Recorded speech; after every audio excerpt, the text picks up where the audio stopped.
It is February 2011, and you watch a judge impose 15 years to life after a third jury returns a guilty verdict in a bathtub death. The courtroom is still. The only thing that feels alive is the recording that has been played again, a night shift 911 call that starts as a rescue becomes the hinge of a homicide case. This case is closed. What you hear is anonymized, with names and exact addresses removed. The backbone comes from court records, including appellate descriptions of the trials and reputable reporting from the time of the verdict. You stay facts first, because the real story is how a routine call can return years later and reshape every decision that follows. You are not here to pick sides. You are here to follow the timeline the way a Casefile narrator does. Calm, urgent, and exact. A first verdict is set aside after juror misconduct. A second trial ends without a verdict. Then the third trial brings the same audio back into the room, and people listen for meaning inside seconds of noise.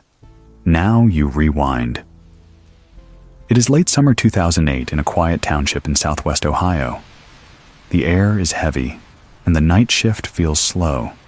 Inside the dispatch center, fluorescent light washes over desks, monitors glow, and a headset presses against your ear. A radio crackles with routine traffic, and a wall clock moves with a patience that makes you careless. Then a call comes in. A young husband tells 911 his wife is in the bathtub, face up, not breathing.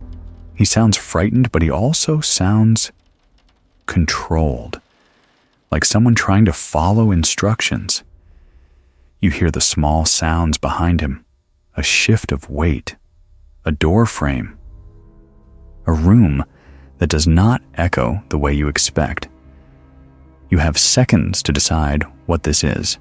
A medical emergency that needs speed, or something else that needs time. This is your first decision point. You can keep him talking. You can clear the line so he can act, or you can hold the call open to capture everything. On a night shift, clearing a call is normal. It means you believe help is on the way, and the caller needs freedom to move. But clearing also means losing what the line might reveal, and you do not get that moment back. You wonder which choice you would make when the clock is moving. Here is the counterintuitive part that records later underline. The case does not turn on a dramatic confession or a single, obvious injury. It turns on details that feel too small to matter. In later filings, investigators describe how the scene does not match the water-soaked chaos you picture when someone is pulled from a tub. They describe a body that appears dry in places where you expect it to be wet. They preserve the bathroom as if it is evidence, not just a room where a rescue failed. Another detail lands even harder because it points in the wrong direction. Laboratory testing described in appellate records notes an unknown female DNA contributor and material taken from under the victim's fingernails, and no match is found among people tested. That sounds like a stranger at first, until the record also shows how ordinary contact can travel, how contamination and daily life can leave a trace that feels like a clue. The case keeps asking you to accept two truths at once, that something is off, and that evidence can mislead. Take a breath and hold the stakes in your hands. One person makes a call. A dispatcher makes a choice in seconds. First responders arrive expecting a rescue.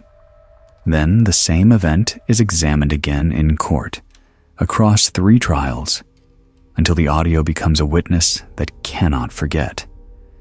In the end, The public record locks a sentence in place, and the call that was cleared on a night shift returns with consequences that last decades.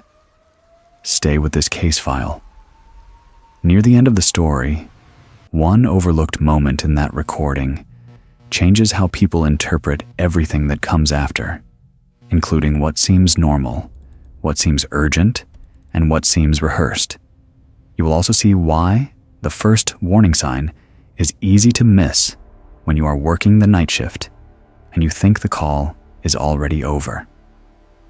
Now, you rewind again, back to the first ring in 2008, and you take the call as if the future is not listening. You are on a night shift line that feels ordinary until it does not. The room smells faintly of coffee and warm plastic. Screens glow. A headset cord rests against your collarbone. Outside, the neighborhood you cover is quiet enough that you can hear the building air vent cycle. In public court records, the date is August 2008 in Warren County, Ohio. Before dawn, a call comes in from a residential street in a small township. A man tells you his wife is in the bathtub. He says she is not breathing. He sounds urgent, but his words stay measured. You note that because panic usually arrives in waves, not in clean sentences. You ask for the basics: location, age, breathing status. You give instructions to start chest compressions. You tell him to get her out of the tub. You tell him to unlock the door for responders. Your voice is the metronome now. Calm, short, and specific. This is your first decision point inside the call. You can keep him on the line to coach every step, or you can clear the call so he can move without a phone in hand. In a medical emergency, dispatchers often clear when crews are close. It feels helpful. It feels efficient. It also removes the one continuous record of what the caller does next. You listen for sounds. You hear a shift, like someone stepping backward. You hear a brief scrape, like a foot catching tile. Then you hear water, but not the splash you expect from a body being dragged out of a tub. The sound is light. It is almost careful. That detail is counterintuitive. A rescue scene usually turns chaotic fast. Wet towels appear, furniture bumps, breathing becomes ragged. Here, the background stays strangely controlled. You cannot see the room, but you feel the restraint inside the audio. Around this point, the call gives you a small hook that will matter later. The line goes quiet for a moment that feels longer than it should. Not silence, but a blank space where you cannot confirm what is happening. Then, the man speaks again and says he is doing CPR. The statement arrives clean. The rhythm behind it does not fully match. You register the mismatch, then you push forward because the priority is response, not suspicion. Responders roll. Deputies. Medics. The system works the way it is built to work. You relay what you have. Unresponsive adult female. Possible drowning. CPR in progress. You tell yourself the same thing every dispatcher tells themselves in this moment. Help is moving. Your job is to reduce delay. Now take a breathing beat and hold the stakes. One woman is down. One caller is the only witness. One call is the only live window into the room. Everything after this will be reconstructed from pieces, scene photos, reports, lab work, and a recording that never changes. You do not know it yet, but this is the moment the case begins writing itself into the record. Thank you for coming in today. The medics arrive and take over. In later testimony summarized in appellate opinions, the early scene is described as oddly clean for a bathtub rescue.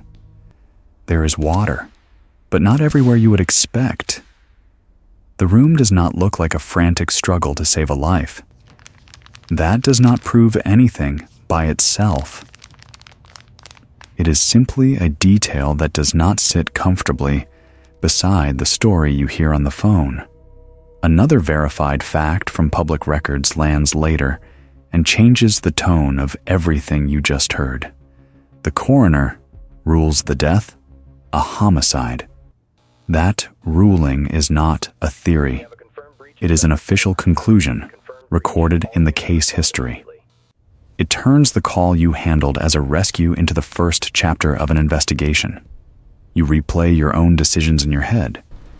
You ask yourself if you would have kept the line open longer.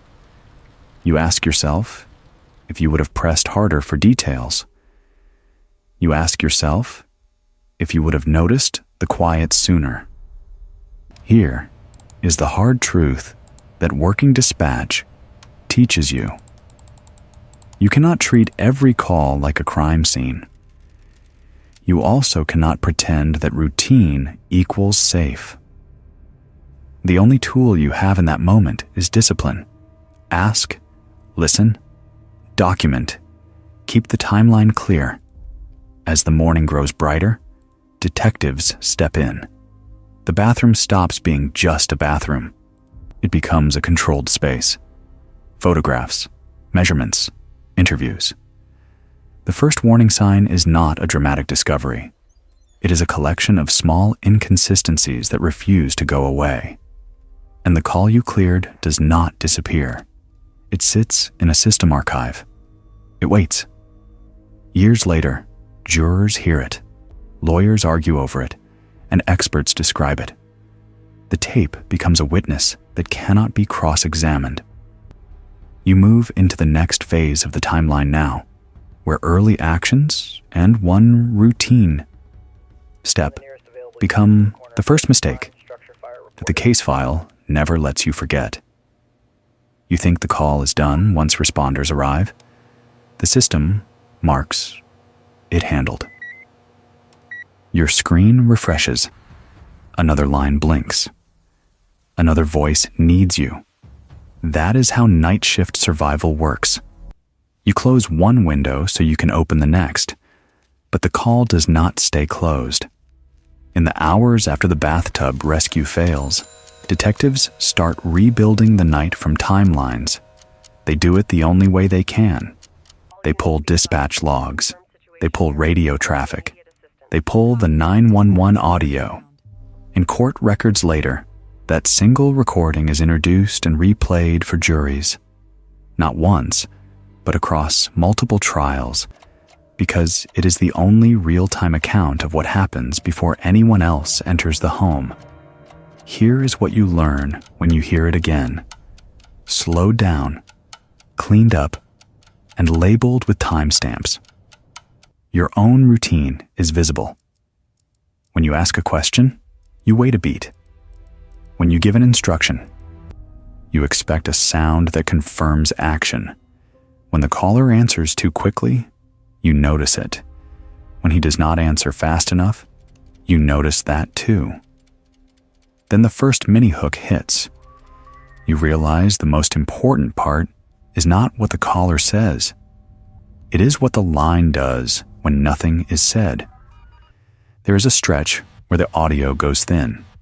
Not dramatic silence, more like distance. A line that stays connected but stops giving you information. On a night shift, you treat that as a technical problem or a moment where the caller has both hands busy. Later, when that gap is placed beside the medical timeline, it becomes a question that lawyers argue over. What is happening in those seconds? And why do the sounds not match the actions described? This is the counterintuitive detail that flips your assumptions. People think the truth lives in words.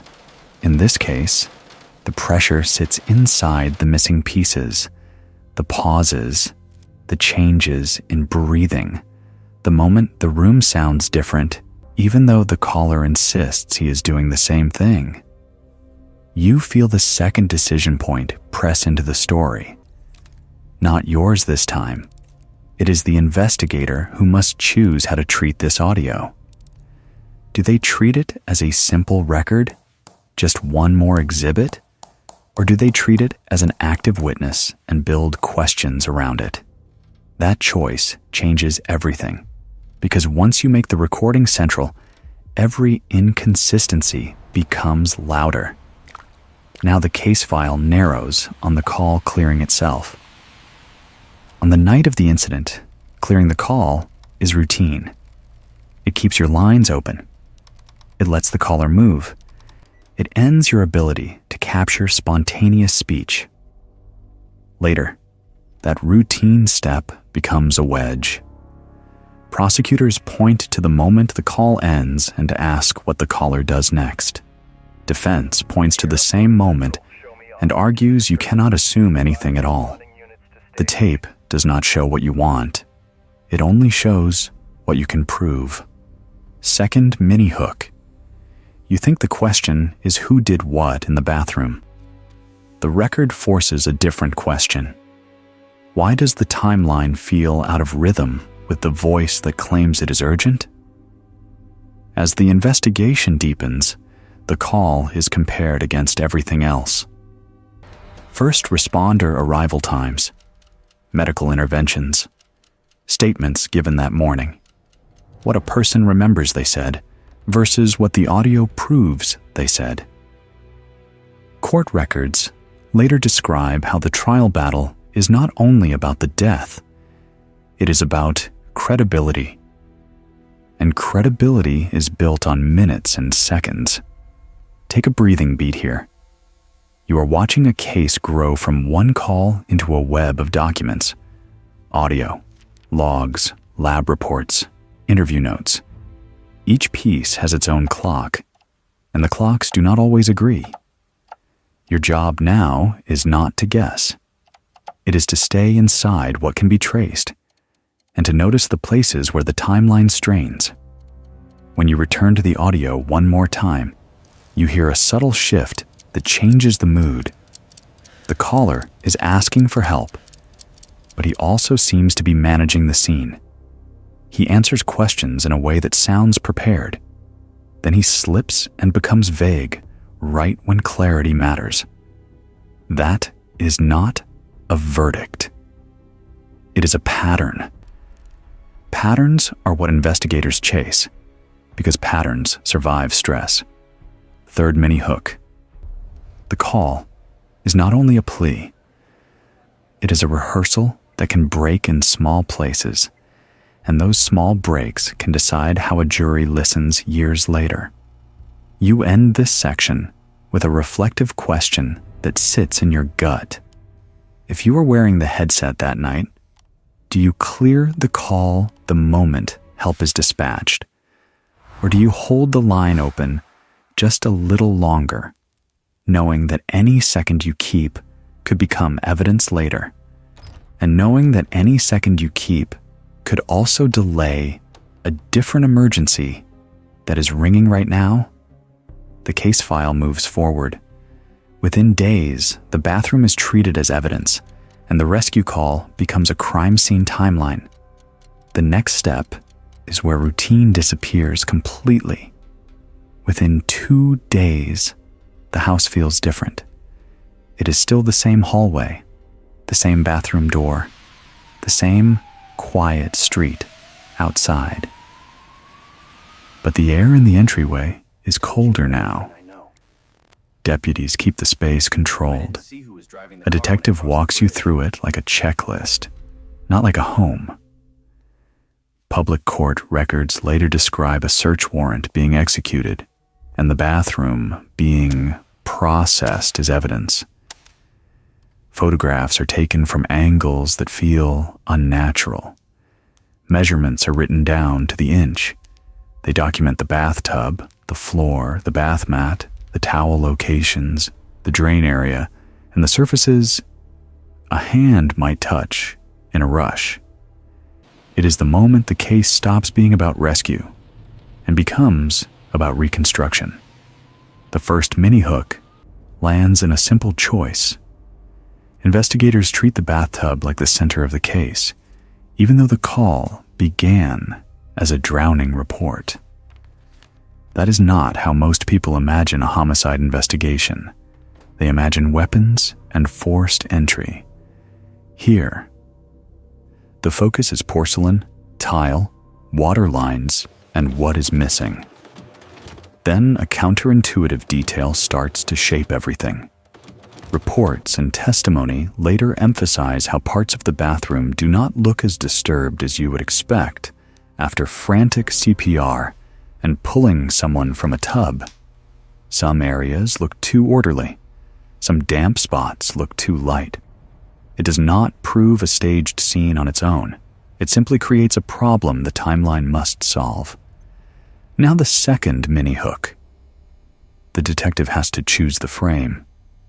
You either treat the caller as a grieving husband and build around an accident, or you treat him as the only person with opportunity and test every statement against the scene. That decision changes the tone of every interview. It changes what questions are asked, and it changes what evidence gets collected first. You are not in that room, but you can feel the shift. The detective asks for a detailed retelling, not the short version, the exact version. When did you wake up? When did you last see her alive? When did you enter the bathroom? Where were your hands? Where were her hands? What did you move? And what did you not move? The answers are words, but the case is being built on minutes. A pattern interrupt arrives with a new fact from the record. The death is ruled a homicide. That ruling is the official gate that makes everything that follows necessary. Once that word is in the file, every routine explanation has to survive a harder test.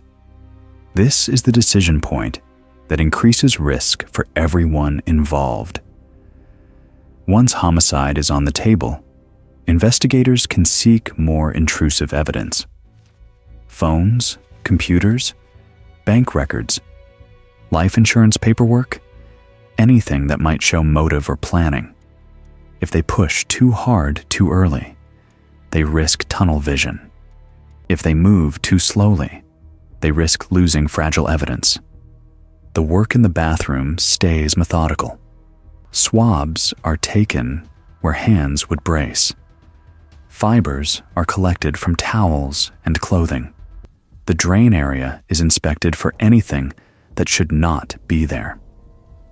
The tub edge and nearby surfaces are documented the way a weapon would be documented, not because it looks like a weapon, but because the record demands a clear explanation for how a person dies there. Here is the third mini-hook. The scene begins to suggest the opposite of what the 911 call implies. A rescue call suggests panic and improvisation. The bathroom evidence suggests control and sequence. That contradiction is what makes this story stick to people. Two versions of the same night are now competing, and only one can fit the physical record. Take a breathing beat now. You are watching a case turn from sound to substance.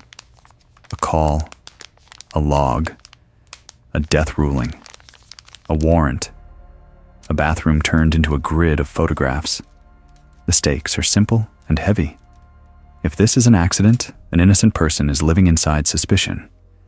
If this is violence, a victim deserves clarity, and the truth has to be proven without drama or gore. The entire case will hang on what can be verified. Investigators keep pulling at the thread. They compare the caller's timeline to responder times. They compare his description of CPR to what medics document on arrival. They compare what he says he moved to what photos show is moved. They do the unglamorous work that juries rarely see in full. The counterintuitive detail deepens. The most important evidence is not a dramatic item. It is a set of small inconsistencies that add weight together. A damp mark that is too light, an object that is too neatly placed, a sequence that does not align with the audio gaps you heard earlier. You reach the end of this section with a reflection that stays in your head.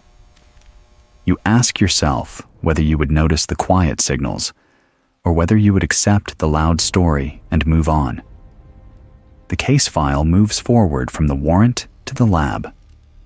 What comes back is not clean. It complicates the plan and forces a new theory. The lab is never cinematic. It is fluorescent and quiet, a place where the story becomes numbers, swabs, and partial profiles. But this is where certainty starts to slip, because the first results do not match the simple version of the night. You watch investigators submit what they can without turning the house into a rumor machine. Fingernail scrapings, clothing fibers, swabs from the tub edge and nearby surfaces.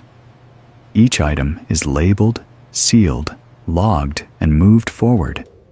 Later, in court testimony described in the record, one result becomes a pressure point. DNA testing shows more than one contributor in material collected from under the victim's fingernails, including a partial profile from an unknown female that does not match anyone tested. Your instinct jumps to an outsider, a stranger, someone who should not be there. That instinct feels reasonable, and it is also where people get trapped. The counterintuitive truth is that unknown DNA does not automatically mean unknown attacker. Experts explain how transfer can happen through innocent contact, shared items, or even the way people move through daily life. The unknown profile becomes both a clue and a warning, because it can pull the investigation toward a person who never existed.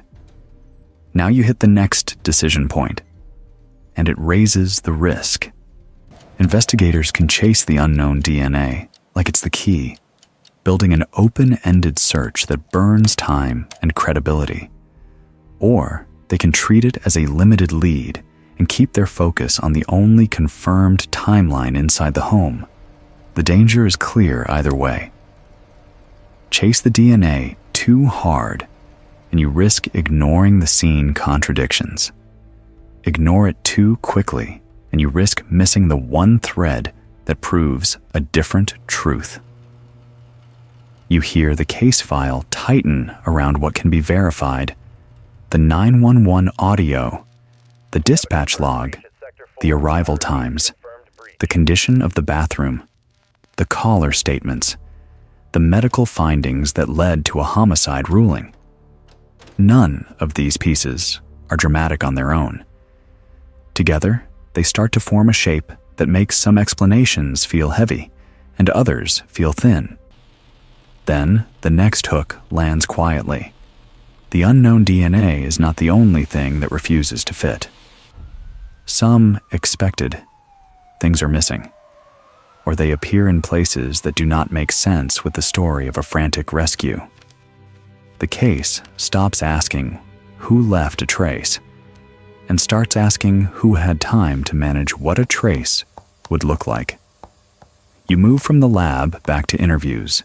Detectives re-ask questions that seemed settled the first time.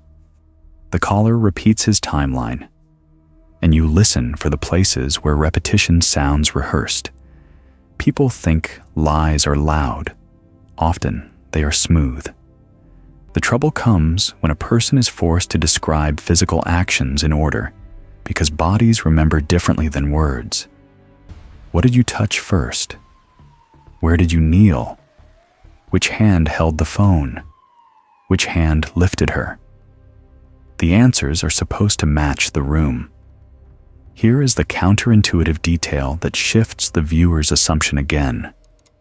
The more investigators test the unknown profile, the more it behaves like a dead end. while the most consistent pressure stays on the ordinary facts. The call comes from inside the home. No forced entry is shown in the file. The timeline places one adult in the room before responders arrive. The evidence does not need a stranger to become complicated. It only needs one person to have more control than they admit, take a breathing beat, and hold the stakes without rushing. A woman is dead. The official record has already called it homicide. Investigators have a limited set of physical facts and one fragile audio record. A lab result hints at an outsider, but expert explanation warns against overreading it. Meanwhile, the community wants a clean answer, and the family wants it to be true. Every next step is a gamble. A wrong arrest ruins lives. A missed truth leaves a case open forever. Now the case file turns toward charging decisions. Prosecutors review what detectives have built and decide whether the evidence crosses the line from suspicion to court. That choice increases risk more than any other. Once charges are filed, every mistake is amplified. Every assumption becomes a target. The defense will demand explanations for the unknown DNA. The state will demand an explanation for the scene contradictions. Both sides will claim the timeline supports them, because timelines are only as strong as the pieces you trust. You feel the pull of the recording again. It is still sitting there, unchanged, waiting for someone to point at a second and say it matters. The unknown DNA becomes a narrative tool for both sides. One side says it introduces reasonable doubt. The other says it is a distraction that does not change opportunity. The case becomes a contest between what sounds possible and what the record can support. Another hook arrives when you consider motive. People expect motive to be obvious, but the file does not need a dramatic reason to move forward. Sometimes, motive is inferred from behavior, timing, and what a person does after the emergency begins. Did the caller act like someone trying to save a life, or like someone trying to control what others see? Did the call help the rescue, or did it manage the narrative? These are uncomfortable questions, because they turn a routine night shift decision into something much heavier. You end this section with the reflective question that sits under every closed case like this. If you were the investigator, would you chase the unknown DNA until it yields a name, risking that the timeline goes stale? Or would you build the case around the contradictions you can prove, risking that you never explain the one trace that points away from your main suspect? The next phase is where the case becomes public. The first trial arrives, and the call that you thought was over steps into the courtroom like it has been waiting there all along. You are in a courtroom where time behaves differently. Weeks pass. Then a single second of audio becomes the whole room. The same 911 call that felt routine on a night shift is now treated like a witness that cannot forget. Public court filings show the case does not end the first time a jury hears it. A first conviction in 2009 is later thrown out because a juror misconduct is found in the record. A second trial in 2010 ends without a verdict. Prosecutors choose to try it again. In 2011, a third jury returns a guilty verdict, and the sentence becomes 15 years to life. That is the verified backbone. The escalation is what it does to everyone involved.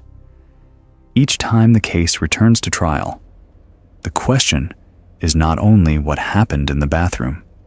The question is what you can prove and how many times a community will accept reopening a death that some people already decided was an accident. Here is the first hook. The biggest fight is not over a dramatic piece of physical evidence.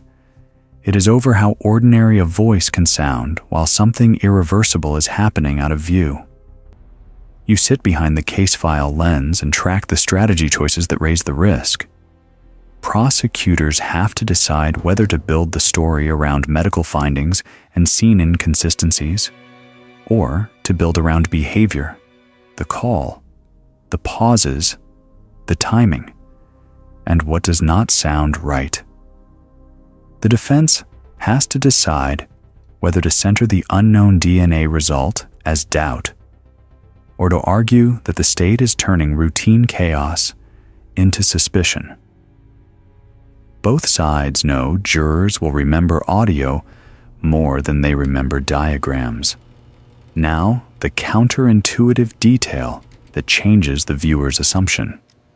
When the 911 tape plays, the most persuasive moments are not the words that claim panic.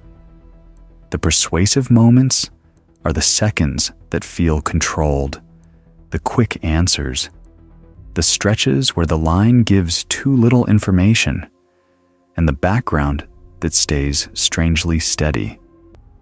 It makes you question what you think panic is supposed to sound like.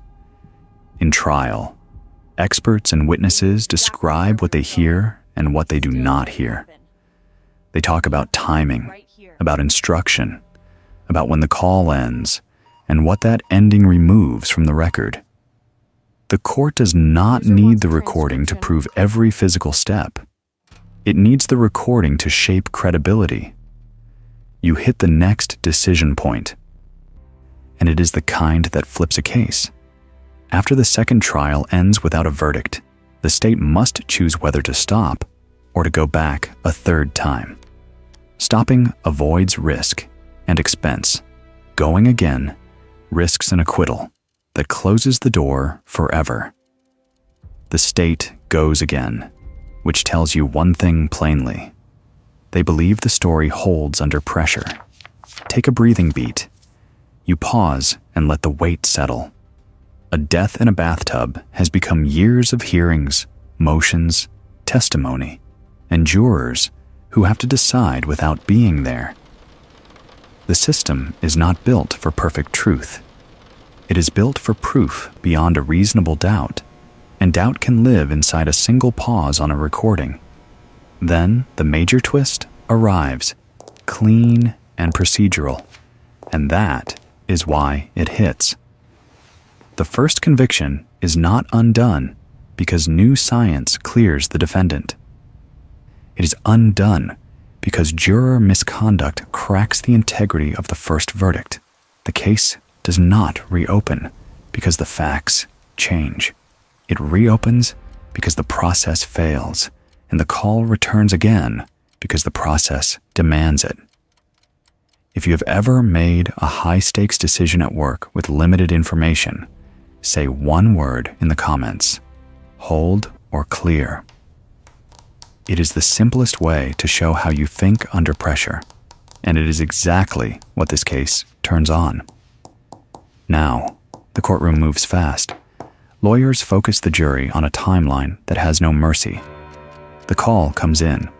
Instructions are given. The line changes. The caller describes CPR. Responders arrive. The scene does not match what some people expect. Medical findings support a homicide ruling. The state argues the pieces align. The defense argues the pieces are being forced to align. Second hook. The same evidence can sound different depending on which question you ask. If you ask, "Is there proof of a stranger?" you hear doubt.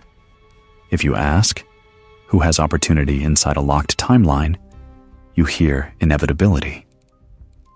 In the third trial, jurors are not only judging facts, they are judging whether a person sounds like someone trying to save a life or like someone managing a story. That sounds unfair until you remember the case is built on behavior under stress. Juries do that every day. They weigh what makes sense, and they weigh what does not.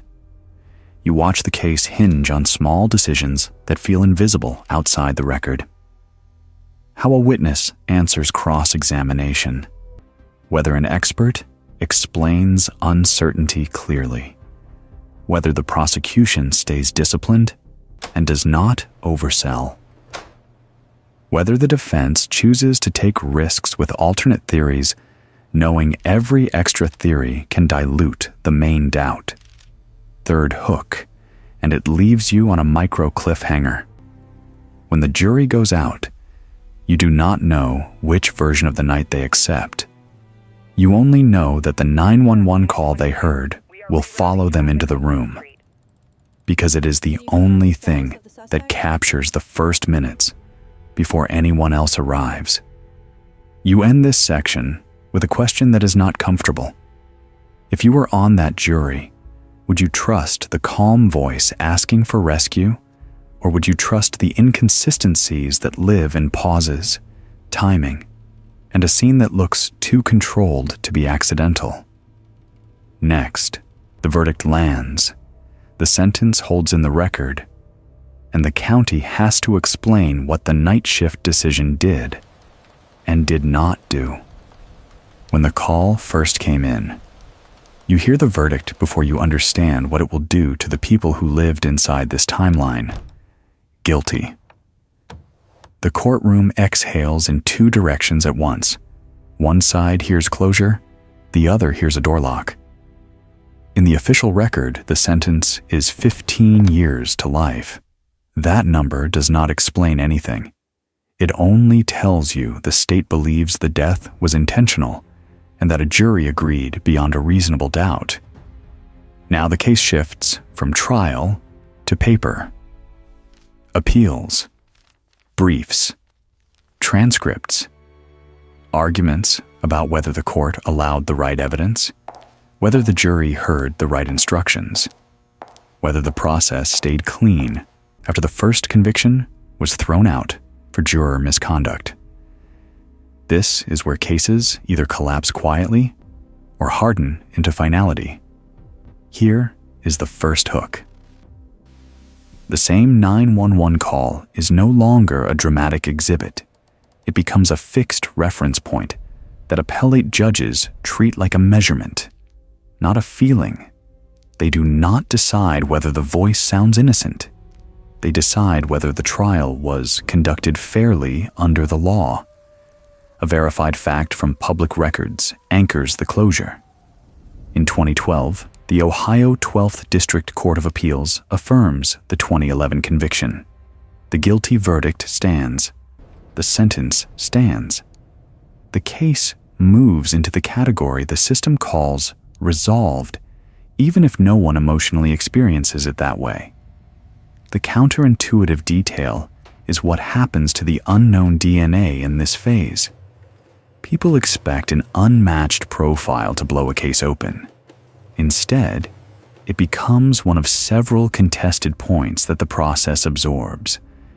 The record treats it as evidence that is weighed, argued, and ultimately not enough to overturn the outcome. That is uncomfortable because it reminds you the court does not chase every mystery.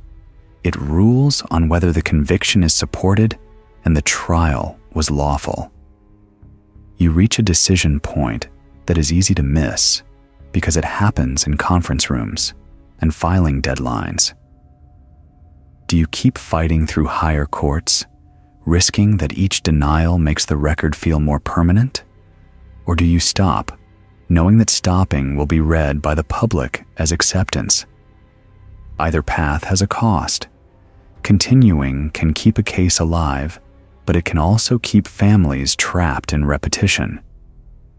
Stopping can create a kind of peace, but it can also feel like surrender to people who believe the verdict is wrong. Take a breathing beat. You summarize the stakes the way a Casefile narrator should. A woman dies in a bathtub. A husband calls 911. The scene is processed as evidence. The death is ruled a homicide. A jury convicts. That conviction is undone once for juror misconduct. A second trial produces no verdict. A third trial convicts again.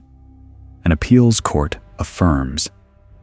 The record closes with a sentence that measures time, not truth. Second hook. The system does not ask, what is the perfect explanation for every detail? It asks, is the state allowed to hold this verdict based on what was presented? You also see another verified record detail surface in the background. A county review related to dispatch actions concludes the dispatcher did not violate policy and that no discipline is expected. That finding matters because it separates two stories people want to combine. The first is a medical emergency handled under night shift pressure. The second is a homicide investigation built on what happened before help arrived. The review draws a line. The call being cleared is not treated as wrongdoing. It is treated as routine within policy. That is counterintuitive if you came into this story believing the dispatcher choice is the turning point. The truth is harsher and more ordinary.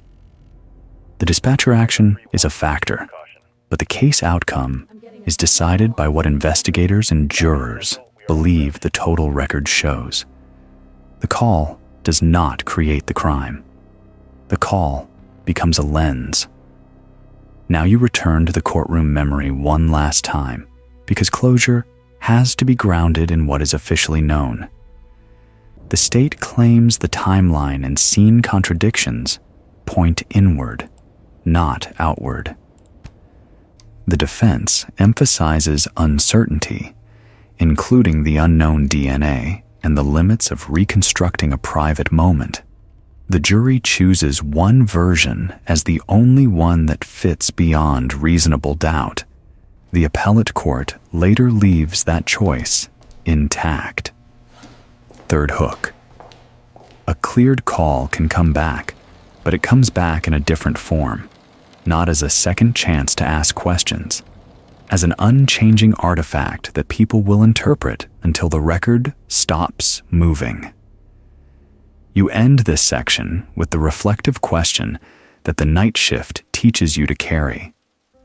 If you were the person on the headset, would you rather be judged by policy or by hindsight? Because policy can clear you, and hindsight can still haunt you, and both can be true at the same time. The case is closed in the official sense. The next and final section is where you step back from the filings and the verdict and pull the lesson forward, the one warning that applies to every night shift call you will ever clear. You leave the courtroom with a strange feeling that the loudest part of the story is not the verdict.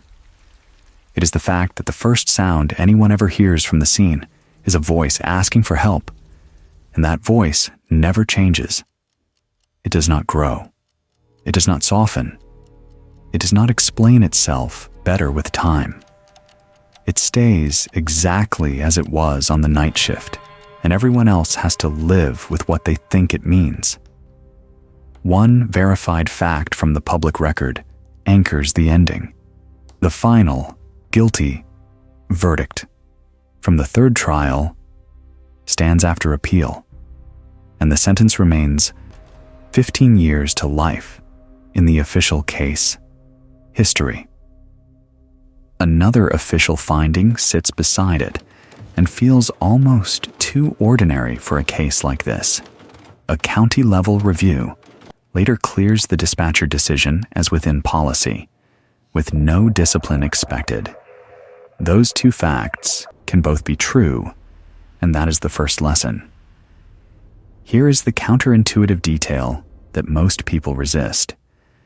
Your most responsible move in a rescue call can also be the move that leaves the least information behind. Clearing a call can help a caller use both hands, move faster, and focus on CPR. It can also end the only live record of what happens next. People want one perfect choice. Real work gives you trade-offs. Now a mini hook pulls you forward. The most dangerous assumption in this case is not about guilt or innocence. It is the belief that a call ends when you hang up. The truth is that the call only begins its second life when it becomes part of the record. In this case file, the record comes back 3 times in front of 3 juries after a first conviction is set aside for juror misconduct, and a second trial ends without a verdict. That means the story is not only about what happened, it is also about how the system reacts when process fails and must be repeated. A recording becomes a fixed point that the system keeps returning to, because it is one of the few pieces that did not move. Your decision point now is not inside the dispatch center or the bathroom. It is inside your own mind as you watch the pattern. Do you treat routine work like it disappears after the shift? Or do you treat it like it can return years later and be judged by people who were not there? That choice changes how you document, how you ask, and how you listen. Take a breathing beat. You hold the full shape of the case in your hands without drama. A woman dies at home. A husband calls 911. First responders arrive, expecting rescue. Investigators later treat the bathroom as evidence and the death as homicide. Trials follow, including a conviction that is thrown out for juror misconduct, a trial without a verdict, and a final conviction that holds on appeal. A dispatcher action is reviewed and cleared as policy compliant.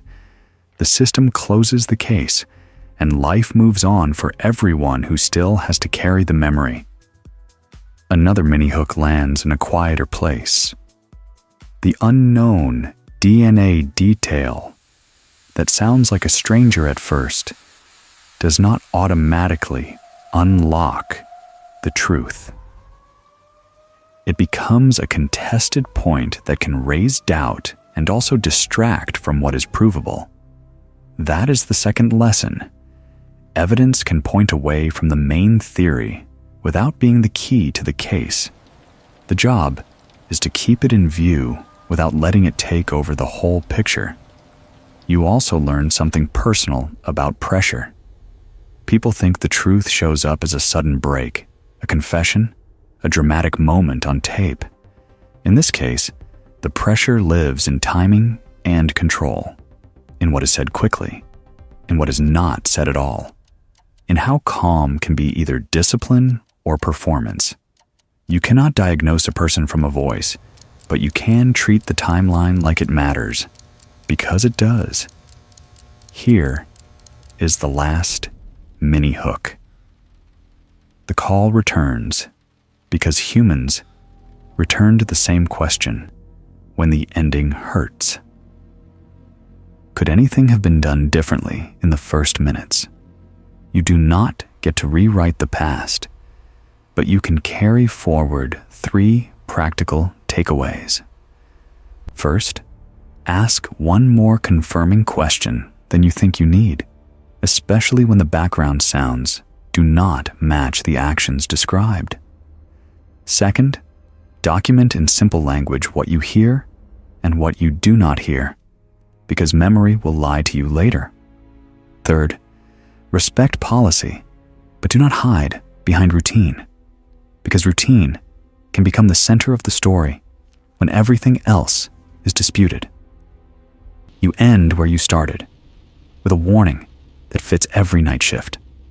A call can be cleared in good faith and still come back as an exhibit. It can be handled by the book and still be replayed in a room where the book is not what people feel. That is not a reason to fear your job. It is a reason to do it with discipline. Now I want one word from you in the comments. Clear or hold? Then add a short line about what you would do differently on the line. Keep the caller talking longer, or clear fast to free their hands.